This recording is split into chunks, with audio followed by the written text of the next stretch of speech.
Hi ಎಲ್ರಿಗೂ ನಮಸ್ಕಾರ. ನಾನು ಡಾಕ್ಟರ್ ವರ್ಣಕ. ಇವತ್ತಿನ ವಿಡಿಯೋದಲ್ಲಿ ನಾನು ಹಡಗ್ನಲ್ಲಿ ಏನು ಕೆಲಸ ಮಾಡ್ತೀನಿ ಡೀಟೇಲಾಗಿ ಹೇಳ್ತೀನಿ ಬನ್ನಿ. ನಾನು ಹಡಗ್ನಲ್ಲಿ ಆಕ್ಯುಪಂಕ್ಚರಿಸ್ಟಾಗಿ ಕೆಲಸ ಮಾಡ್ತೀನಿ. ಆಕ್ಯುಪಂಕ್ಚರ್ ಅಂದರೆ ಏನು ಅಂದರೆ ಸೂಜಿ ಚಿಕಿತ್ಸೆ. ಹೆಚ್ಚಿನ ಜನ ತಮ್ಮ ನೋವುಗಳ ನಿವಾರಣೆಗೆ ಆಕ್ಯುಪಂಕ್ಚರ್ ಮಾಡಿಸ್ಕೋತಾರೆ. ಅದು ಬಿಟ್ಟು ನಿದ್ದೆ ಸಮಸ್ಯೆ, stress, anxiety, hormone problems, fertility ಮತ್ತು ಸ್ಮೋಕಿಂಗ್ ಮತ್ತು ಆಲ್ಕೋಹಾಲ್ ಡಿಪೆಂಡೆನ್ಸ್ಗೋಸ್ಕರ ಕೂಡ ಅಕ್ಯುಪಂಕ್ಚರ್ ಮಾಡಿಸ್ಕೋತಾರೆ. ಇದು 100% ನ್ಯಾಚುರಲ್ ಟ್ರೀಟ್ಮೆಂಟ್. ಇದರಲ್ಲಿ ಸೈಡ್ ಎಫೆಕ್ಟ್ಸ್ ಏನೂ ಇರೋದಿಲ್ಲ. ಅಕ್ಯುಪಂಕ್ಚರ್ ಬಿಟ್ಟು ನಾನು ಕಪ್ಪಿಂಗ್ ಕೂಡ ಮಾಡ್ತೀನಿ.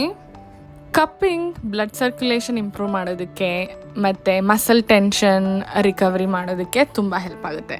ಈ ಟ್ರೀಟ್ಮೆಂಟ್ಸ್ ಬಗ್ಗೆ ಇನ್ನೂ ಹೆಚ್ಚು ತಿಳ್ಕೊಬೇಕು ಅಂತಂದರೆ ಕಾಮೆಂಟಲ್ಲಿ ತಿಳಿಸಿ, ನಾನು ಇನ್ನೊಂದು ವಿಡಿಯೋ ಮಾಡ್ತೀನಿ.